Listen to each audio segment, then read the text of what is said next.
ભરૂચમાં ઐતિહાસિક ઈદગાહની ખુલ્લી જગ્યા કે જે વર્ષ 1875 થી પૂર્વ કબ્રસ્તાન તરીકે નોંધાયેલી છે અને વકફ બોર્ડમાં તેની નોંધણી થઈ છે, તે ખુલ્લી જગ્યાને ઉપયોગ ઈદની નમાઝો માટે થાય છે, છતાં તેને નગરપાલિકાને પાણીની ટાંકી બનાવવા માટે વહીવટીતંત્રએ ફાળવી દેવાતા મુસ્લિમ સમાજમાં આજે રોષ વ્યાપી ગયો હતો અને વહીવટી વડાની દરખાસ્તને રદ કરવાની માંગણી કરતું આવેદનપત્ર આજે મુસ્લિમ સમાજે આપ્યું હતું।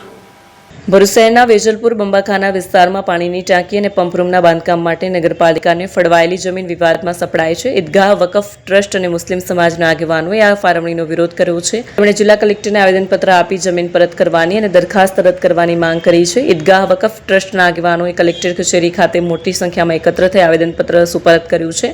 વોર્ડ નંબર 5 CS નંબર 1506 હેઠળની આશરે 2977 ચોરસ મીટર જમીન નગરપાલિકાને ફાળવવા કલેક્ટર કચેરી દ્વારા હુકમ કરાયો છે। જમીનની કિંમતના 10% એટલે કે ₹38,70,100 ભરપાઈ કરી આગોતરા કબજો સોંપવાની પ્રક્રિયા પણ શરૂ થઈ ગઈ છે। મુસ્લિમ સમાજે આ હુકમનો સખત વિરોધ નોંધાવ્યો છે। ટ્રસ્ટનો દાવો છે કે ઐતિહાસિક રેકોર્ડ મુજબ આ જમીનનો ઉપયોગ 1875 પૂર્વેથી કબ્રસ્તાન તરીકે થતો આવ્યો છે। જૂના સર્વે રેકોર્ડ અને પ્રોપર્ટી કાર્ડમાં પણ તે કબ્રસ્તાન તરીકે નોંધાયું છે। મહેસૂલી કાયદા મુજબ કબ્રસ્તાન કે સ્મશાન માટે નિયત થયેલી જમીનનું અન્ય કોઈ હેતુ માટે ફાળવણી કે વેચાણ થઈ શકતું નથી। આ ઉપરાંત નજાઝાની નમાઝ, પાર્કિંગ અને અન્ય ધાર્મિક પ્રસંગોમાં પણ આ જગ્યાનો ઉપયોગ થાય છે। આસપાસ 18 થી વધુ કબ્રસ્તાનો આવેલા છે। નજીકમાં જિલ્લા ન્યાયાધીશ બંગલો, કલેક્ટર બંગલો અને SP કચેરી હોવાથી પાર્કિંગની સમસ્યા અને ટ્રાફિક અવરોધની શક્યતા પણ વ્યક્ત કરાઈ છે। અગાઉ પણ ટ્રસ્ટો દ્વારા આ મામલે વાંધો ઉઠાવવામાં આવ્યો હતો, પરંતુ પ્રશ્નનો ઉકેલ ન આવતા ફરી રજૂઆત કરાઈ છે। મુસ્લિમ સમાજે કલેક્ટરને તાત્કાલિક અસરથી ફાળવણી રદ કરી આગળની કાર્યવાહી સ્થગિત કરવાની માંગ કરી છે અને હાઈકોર્ટમાં કાનૂની લડત લડવાની ચીમકી પણ ઉચ્ચારી છે। अस्सलामु अलैकुम। હું ભરૂચ ઈદગાહ સેક્રેટરી અબરાર હુસૈન સુઝનીવાલા આજ રોજ તારીખ 16 ફેબ્રુઆરી 2026ના દિવસે અમે ભરૂચ ઈદગાહ ટ્રસ્ટ તરફથી અને સમસ્ત મુસ્લિમ સમાજ તરફથી માનનીય કલેક્ટર સાહેબને આવેદનપત્ર આપવામાં આવે છે કે અમારી ઐતિહાસિક ભરૂચની જગ્યા કે જે ઓવરહેડ ટાંકી અને પંપ રૂમ માટે ફાળવી છે એ અમારી માલિકીની છે, ઈદગાહના માલિકીની છે। એ ત્યાં ભરૂચના સમગ્ર મુસ્લિમ સમાજના ઈસમો ઈદ અને બકરા ઈદના મોકા પર ત્યાં ઈદની નમાઝ અદા કરે છે। એ છતાં ઈદે મિલાદુન્નબી, મુહર્રમ શરીફ, શબે મેરાજ, શબે બારાત, શબે કદ્ર એવા પવિત્ર તહેવાર નિમિત્તે અહીંયા લોકો ઉપસ્થિત થાય છે અને આ ઈદગાહની આજુબાજુ લગભગ મુસ્લિમ સમાજના 18 થી 20 કબ્રસ્તાનો આવેલા છે। એ કબ્રસ્તાનોમાં જ્યારે કોઈ ઈસમને દફનાવવામાં આવે છે ત્યાં અહીં જનાઝાની નમાઝ પઢવામાં આવે છે અને બીજી વાત એ અહીં કે પાર્કિંગ કરવામાં પણ આવે છે।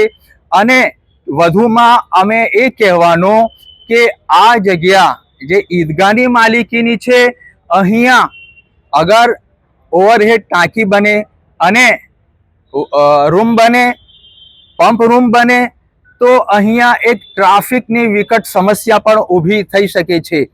માટે માનનીય ડિસ્ટ્રિક્ટ જજ અને કલેક્ટર કચેરી પણ આગળ છે, કલેક્ટર SP બંગલોઝ પણ છે। એટલે આ વિસ્તારનો જો રોડ છે એ ચોકઅપ થઈ જાય અને ટ્રાફિકની એક મોટી સમસ્યા પણ ઊભી થાય। અને બીજી વાત એ કે આ જગ્યા જે ફાળવી છે એનાથી મુસ્લિમ સમાજના લોકોને દિલ લુભાયા છે અને અમારી માંગ છે ઈદગાહ ટ્રસ્ટ તરફથી કે આ વસ્તુને, આ હુકમને વહેલાથી વહેલા કલેક્ટર સાહેબ રદ કરે અને અમારી જમીન જે ઈદગાહ ટ્રસ્ટની છે અમને સોંપવામાં આવે એ અમારી અરજી છે। જય હિન્દ। સર્વેમાં આ ફૂલથી અમારી જગ્યા બોલાય છે।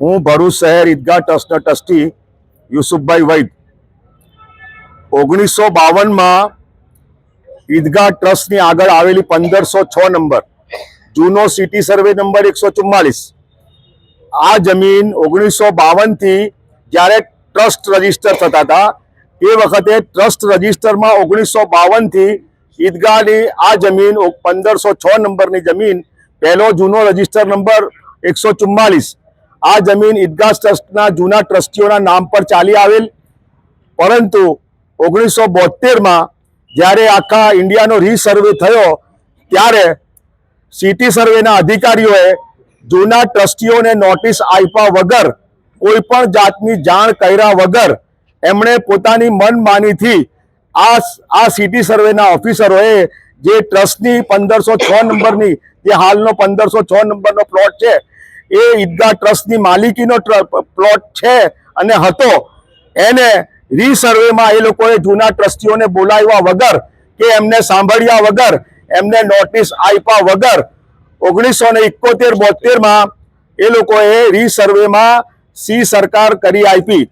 અમારા ધ્યાને અત્યારે એ બધા રેકોર્ડ નીકાળ્યા 1952 થી લઈને હમણાં સુધીના જે રેકોર્ડ અમે કાઢ્યા મામલતદાર કચેરીમાંથી, એક કચેરીમાંથી જે રેકોર્ડ નીકળ્યા છે એ પ્રમાણે 1952 થી લઈને 1971 સુધી જૂના ટ્રસ્ટીઓના આ જમીન પર નામો બોલે છે. જે અમને ત્યાર પછી જ્યારે 2025માં આ ચળવળ ચાલુ થઈ અહીંયા આગળ ટાંકી બનાવવા માટે, તો ઈદગાહના જે ટ્રસ્ટીઓ છે એમણે કલેક્ટર સાહેબ, મામલતદાર સાહેબ, પ્રાંત અધિકારી સાહેબ, સિટી સર્વે, નગરપાલિકાને વાંધા અરજીઓ આપી. એ વાંધા અરજીઓને પણ એ લોકોએ અમારા ટ્રસ્ટીઓના કોઈ જવાબો લીધા નથી અને અમને બોલાવ્યા નથી, અમને સાંભળ્યા નથી.